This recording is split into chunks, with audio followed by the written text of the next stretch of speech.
વિશ્વ અત્યારે ઇઝરાયલ અને ઈરાન વચ્ચેના ભીષણ યુદ્ધની જ્વાળાઓમાં સળગી રહ્યું છે. આ યુદ્ધના કારણે વૈશ્વિક સ્તરે ઈંધણ અને ગેસની અછત વર્તાઈ રહી છે. ત્યારે સુરત જિલ્લામાં કેટલાક લેભાગુ તત્વો આ માનવીય સંકટને કમાણીનું સાધન બનાવી રહ્યા છે. ભારતભરમાં ઘરેલું રાંધણ ગેસની સર્જાયેલી અછતનો લાભ ઉઠાવીને લોકો પાસેથી ઊંચા ભાવ વસૂલતા કાળા બજારિયાઓ પર સુરત જિલ્લા એલસીબીએ લાલાક કરી છે. સુરત જિલ્લા પોલીસની ટીમો પેટ્રોલિંગમાં હતી.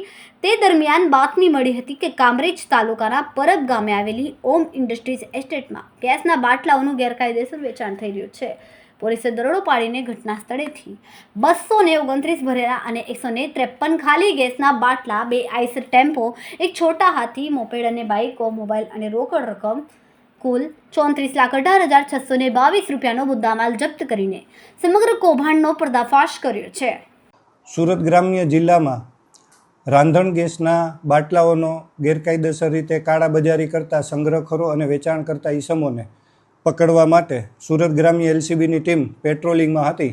તે દરમિયાન તેમને બાતમી મળેલ કે કામરેજના પરબ હોમ ઇન્ડસ્ટ્રીયલ વિસ્તારમાં દેવા મારવાડી નામનો વ્યક્તિ રોડ ઉપર વાહનો પોતાના આઈસર ટેમ્પોમાંથી બીજા વાહનોમાં રાંધણ ગેસના બાટલા અનલોડિંગ કરી રહેલ છે. જે બાતમીના આધારે એલસીબીની ટીમ સદર જગ્યાએ પહોંચતા 8 આરોપીઓ તેમજ એક વોન્ટેડ આરોપી અને 229 બાટલા ભરેલા અને 153 ખાલી બાટલા મળી આવેલ, જે ગેરકાયદેસર રીતે સંગ્રહખોરી કરી અને વેચાણ કરતા હતા. જે બાબતેની કામરેજ પોલીસ સ્ટેશનમાં વિગતવારની ફરિયાદ આપેલ છે, જેની તપાસ હાલ ચાલુ છે. કેમેરામેન સેનલ વિરાણી સાથે વિશાલ છેઠા, માનવ પ્રભા ન્યૂઝ, સુરત.